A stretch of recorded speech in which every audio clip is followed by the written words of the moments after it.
Okay, I'm going to go through this quickly, but please stop me if you have questions. Just shout them out.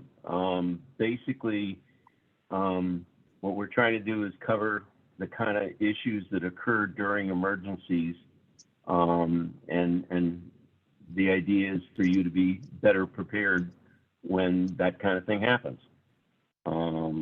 And this is the fire that you may recall that we had coming right near the River Rock Casino. During that fire, there were a lot of things that happened, and I'll try to go through a couple, but the thing you need to remember most of all is that everything you expected to work is not necessarily going to work.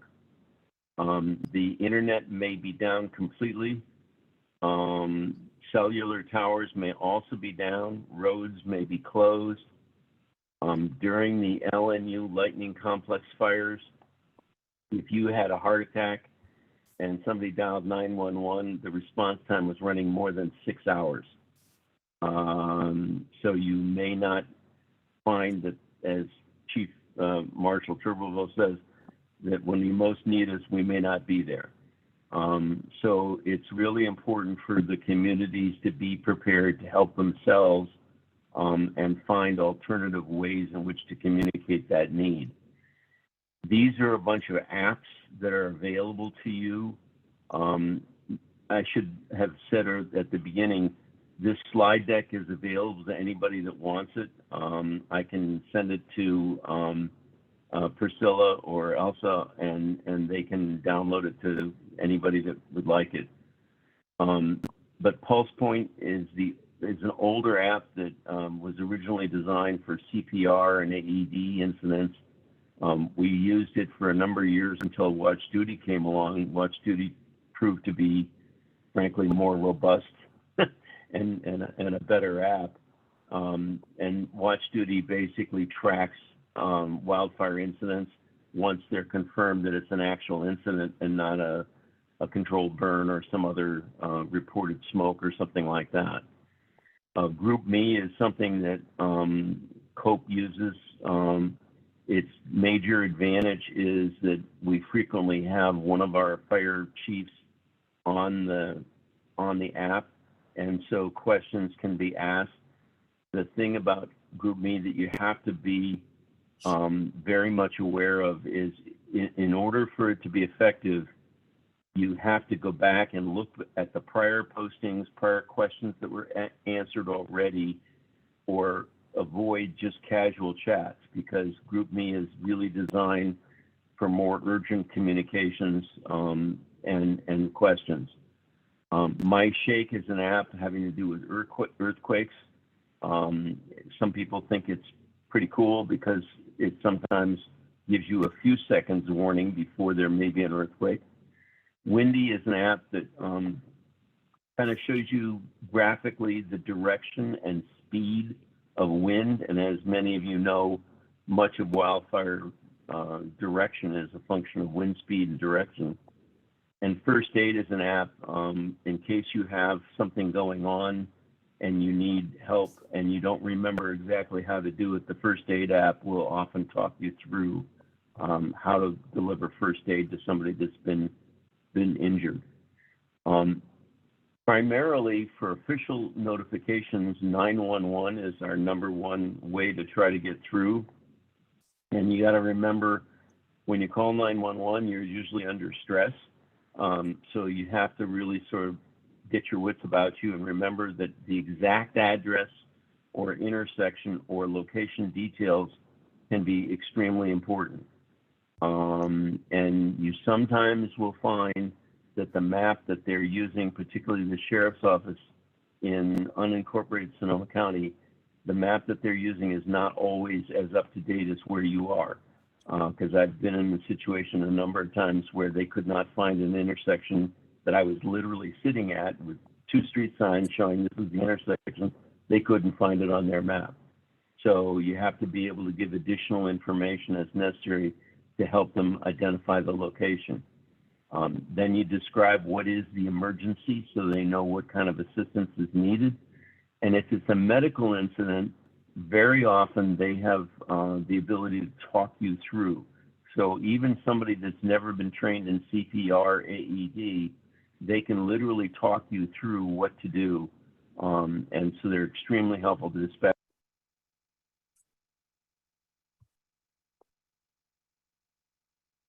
For some reason, the system keeps muting me. Anyway, so the medical incidents, you can get help from 911 for that. Here's some additional sources of information.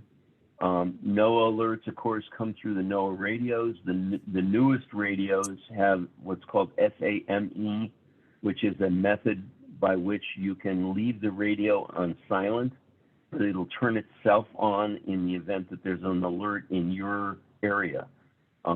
So you can put a code for Sonoma County in. They're not very precise, like, for example, different COPE neighborhoods might have different needs, but NOAA is not going to alert you down to the level of a COPE neighborhood. They're going to alert you based on pretty much on the whole county. SoCo alerts, this is basically Sonoma County. And again, it's a good source of official information, particularly evacuation zones and that kind of thing. Nixle is sometimes useful. It depends on the area and who sends the Nixle alert, but basically it can also help you identify particularly law enforcement and sometimes fire and where there are evacuations and that kind of thing. If you have a cell phone, unless you've turned it off, you'll get wheel alerts. And wheel alerts are similar to like an Amber Alert. And it basically is going to come through your cell phone and make a very clear, loud noise, and your cell phone is going to send you a message. One Call Now is a system that CERT uses, and a number of the COPE organizations now use, and some of the Map Your Neighborhood organizations in the Sebastopol area use it. And basically, it's a three-part. One is a voice message, a second is a text message, and the third is an email message, and it can send them all simultaneously to a large group of people, but it also can be geo-fenced or geolocated. So for example, for my COPE area, we have 8 areas literally by street and by block, and I can send a different message to each one of those areas. So if there is an evacuation route that has been blocked by a fallen tree, I can tell people in a particular neighborhood that that's the case and what the go-around method is. And then, of course, there's the high-low sirens. When you hear the high-low sirens, it means it's time to get out of Dodge. They're telling you to leave now. Start thinking about what would happen if you didn't have all of these devices. Your cell phone's not working, your radio batteries are dead because you didn't replace them. There's always what we refer to as sneaker wear, meaning you open your front door and you walk across the street and you say to your neighbor, "Are you okay? Do you know that we're supposed to evacuate? Are you prepared to go?" and so forth. The strongest method that I know of for helping prepare a neighborhood is the buddy system. Very frequently, you need more than one buddy. We just had an incident recently in the Clover Springs COPE area where there were a little small neighborhood group, and a family had 3 buddies, but for one reason or another, all 3 were unavailable. And the person had an incident and ended up with a medical problem and lay there for 6 hours because nobody knew that they were there. So the buddy system is one of the stronger ways to try to help your neighbors, but you really make sure that it's redundant. You want to have multiple people checking, or at least coordinating with each other as to who's going to be checking. Sometimes if you have landlines still, you can get them to work when nothing else does. But increasingly, the vendors that sold landlines, typically AT&T and all the Bell companies, have given up on landlines, and it's no longer a priority for them because they're all selling wireless. So it's not something that you can necessarily rely on. Cell phones, of course, work when the cell towers are working. Sometimes the cell towers work even when there's no electricity because they're supposed to have battery backups, but they don't always have battery backups that are working. Increasingly, we see the use of what are called satellite phones. That's a battery-operated phone that connects directly to a satellite and links up and then links down. Those are usually quite reliable because they're not relying on local cell towers that may have fallen down or burned down or something like that. But they're a bit pricey. They are dropping in price, and they're becoming more common in emergency situations. Another recent example is the Starlink system, which gives you an alternative for internet if you have a subscription to Starlink. And we are beginning to use Starlink in Sonoma County, particularly in our radio telecommunications systems, which I'll describe a little bit later, called GMRS radio. We're using satellite connections through Starlink to be a backup to cellular connections so that we can continue to transmit information from these repeater towers that we are putting up around the county. SMS text, sometimes you're in an area where you have a very weak cell signal and the voice cuts out and is not decipherable, but a text will still go through because the amount of space or bandwidth that a text requires is less. So often, even if your cell phone is not working for voice, you might try texting.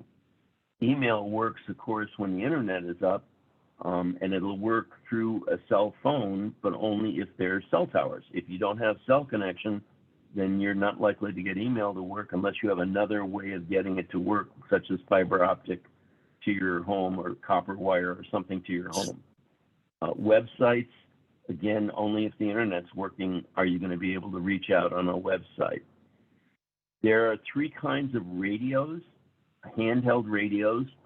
I'm not going to get into the technical details of what they are, but I'm going to give you a very brief overlook of that.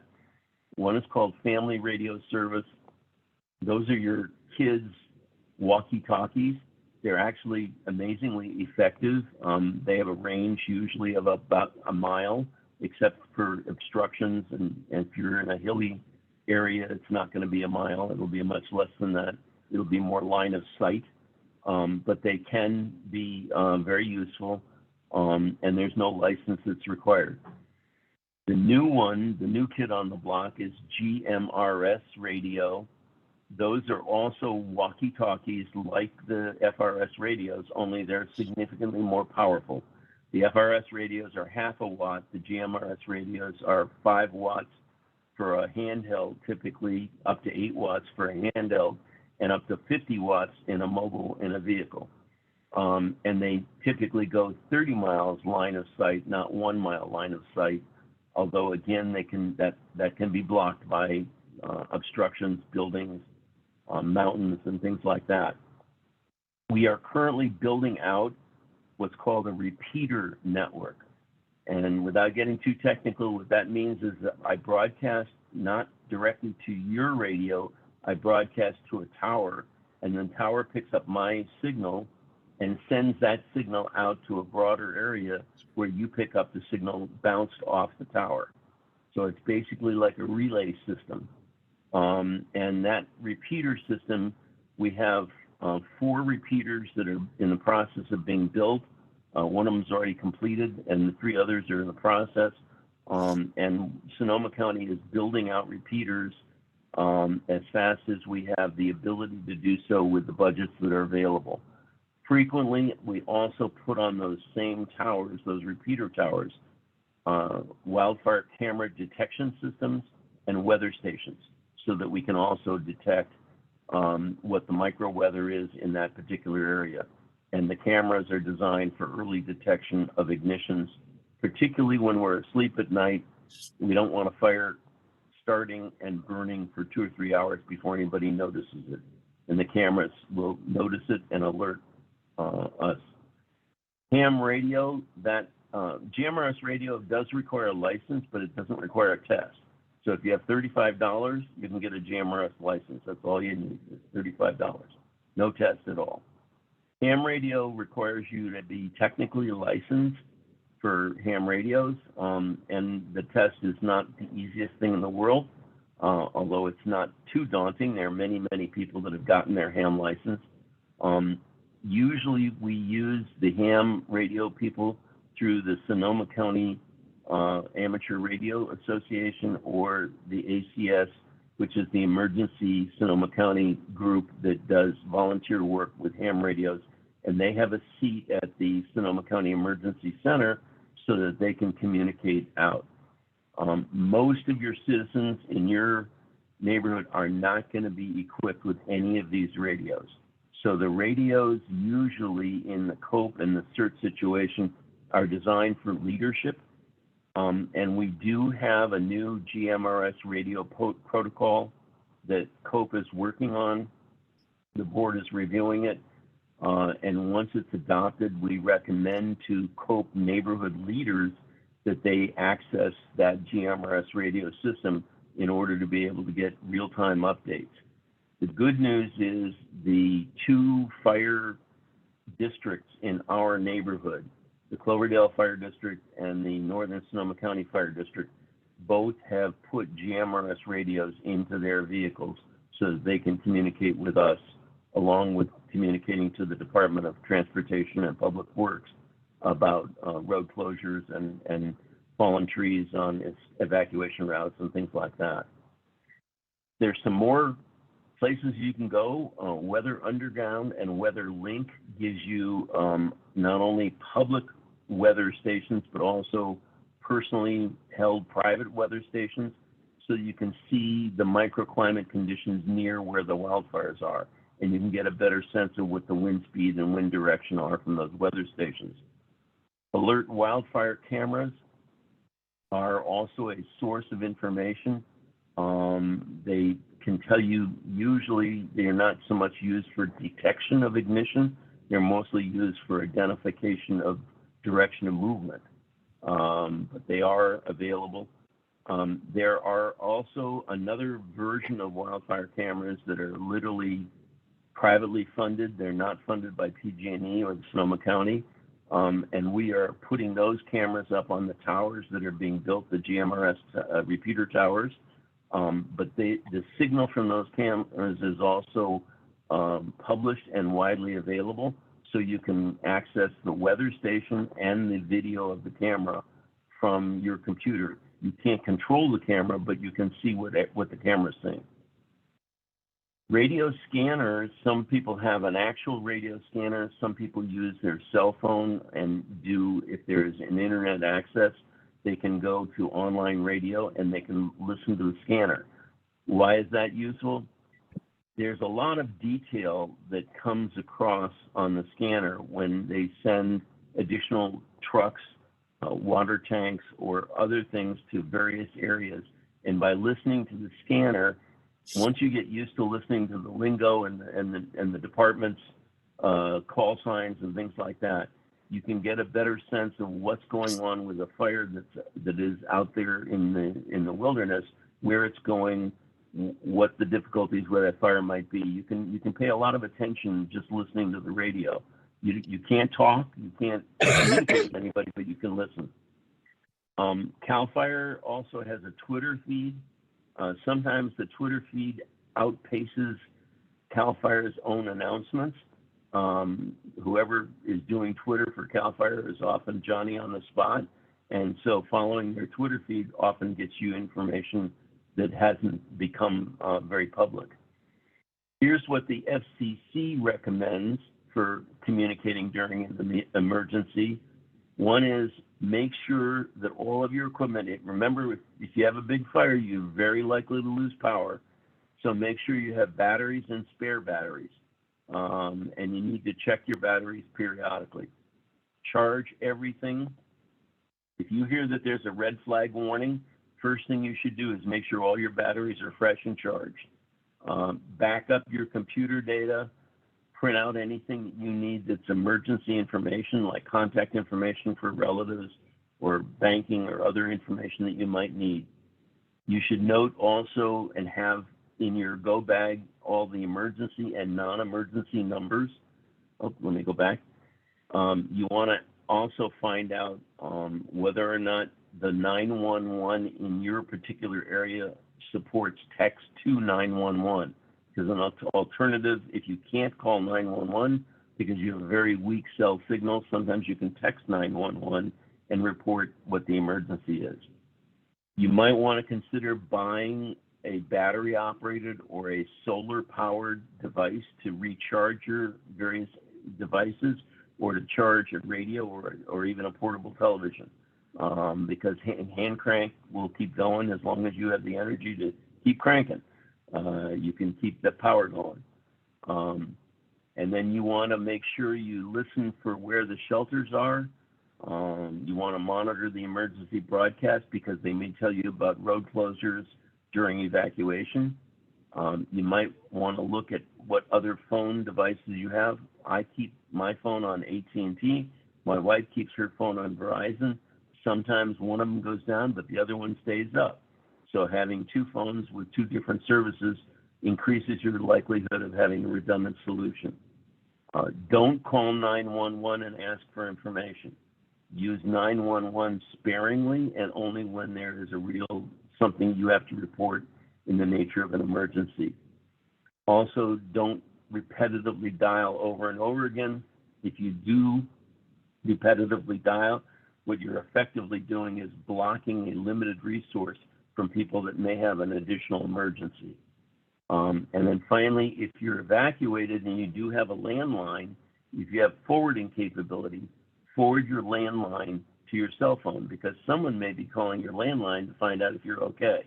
And if you remember to forward your landline to your cell phone, that's often a good way to stay in communication. Mainly, the message should be you have to learn to be redundant. You have to learn to be self-reliant.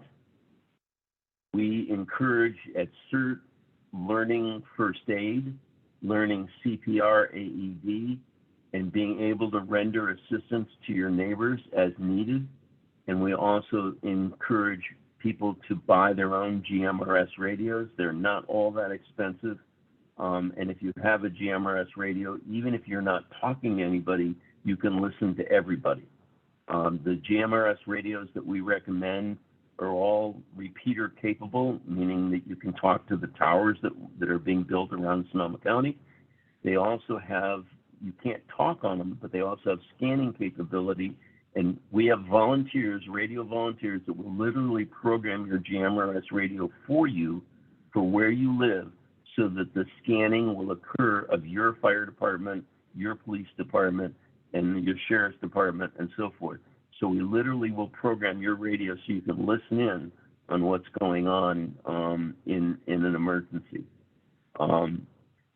So back to the basic, remember the buddy system. That's the most effective tool there is to make sure your neighbors are okay and make sure you have redundant solutions. This is what these handheld radios, the GMRS radios I've been talking about, look like. They're real simple. You press the button on the side when you want to talk, and you release it when you want to listen. We actually have protocols on how to use the radio. We also have training sessions that we're starting to run for people. Pitch Mountain's got a group that's been doing this for several months now. Pat will know more about that than I do. But we have been training people at Clover Springs and Clover Aspie. So those are the tools. I'm open to questions, and then Pat is going to chime in and talk a little bit more about how the Pitch Mountain COPE uses their radios. But I'll open any questions. Great, thank you, Geoff. You want to stop sharing screen?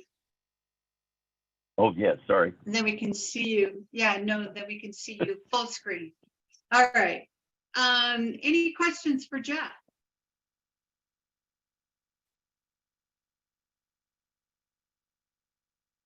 Elsa, you see any hands there was up? Either clear as mud or... There was one in the chat, Priscilla, from Susan Gansel about whether I think if there's a threshold number of people willing to form, is there a source of radios, funding, that kind of thing?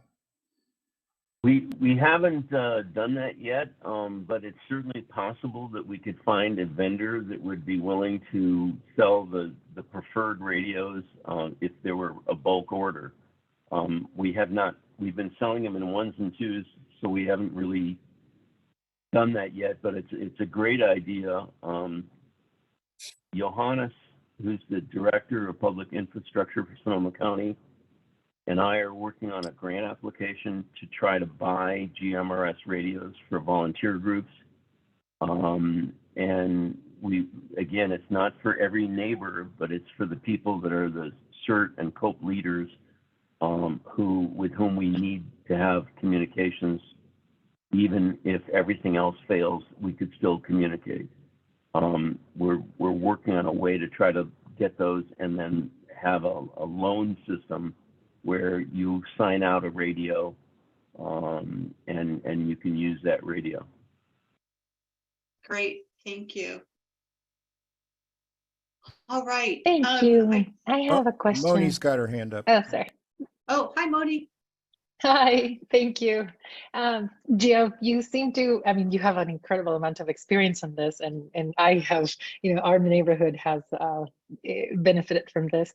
I am wondering if you have some thoughts on like how to best strategize this for a neighborhood, whether you have something along the lines of like, okay, neighborhood X, here's your started package of things you should have. Okay, neighborhood B, which has been going on and working on this for this long, because you have these conditions, here's your other package. Is there kind of like a key, I'm a biologist, so I think about, how for species you have selection keys of what's the best material to use. And I'm wondering whether you've given some thought on how to best customize some of these tools, or whether having it all is what should happen. Pat Abercrombie, are you talking about that? Sorry. I'm going to defer to Pat on the answer to your question. Most of the stuff that I've been working on is basically CERT has a slightly different need than COPE does, because if we have CERT volunteers that have been deployed, we are required to keep track of them and keep in communication with them for safety reasons. And so our needs are directly sort of command and control. Whereas Pat and what Fitch Mountain has done is probably much more relevant to what you're talking about. So Pat, do you want to answer? Oh, hold on. Oh, go ahead. I was going to put it off until I just give my little brief update on what Fitch Mountain's done. So. Okay. Let me just insert something. What I did, Geoff, with your PowerPoint and kind of my resources list that I've had is I put them together. I merged them together so that our co-leaders will have, and our residents, a really comprehensive list of resources to use. So let me just quickly share my screen and show you what I did to make this all available to you guys. And you can find this in the leadership cassette. I'm going to mute you again, just because we're picking up your sound. Let me, where is it? Okay. All right, you seeing my screen? Yep. Okay, cool. So as I said, I took on a lot of what Geoff had put in there, all the links to find these apps and these websites all in one place, and described what they are, very similar to Geoff's slides. Just know that the alert wildfire cameras have moved to a different site. This is new in September of last year. And that site is here. But weather websites, radio, and then this is very pertinent for during an incident. What are some websites to go to? and then social media, some of the key social media. All right, so I will drop this in the chat and take it and run with it. All of these resources are for you guys to take and do with what you will. So I just wanted people to know. We'll also send out Geoff's PowerPoints. Elsa will send that out in the next newsletter. So you'll have that as well. All right. All right, Mr. Abercrombie, I turn it over to you. Hold on, Priscilla, we have another question for Geoff. Ah, Patty Wen, she says that they have Baofeng dual band FM transceivers for the leader of each area. The Winter Fire programmed them and they're stronger than the walkie-talkies. Patty wants to know, are these the same as GMRS? They may be. Baofeng manufactures the GMRS radio. I don't know. I would need to know the model number to be able to look it up to see what its capabilities are. And I have a Baofeng radio, but it's actually a fire department radio, so it's not even GMRS. It's the actual fire service. So each radio manufacturer has multiple versions, and we just need to know the model number to be able to answer the question.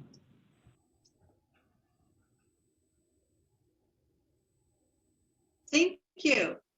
All right, and if you think of other things, just drop them in the chat. We'll have time at the end to answer more questions for sure.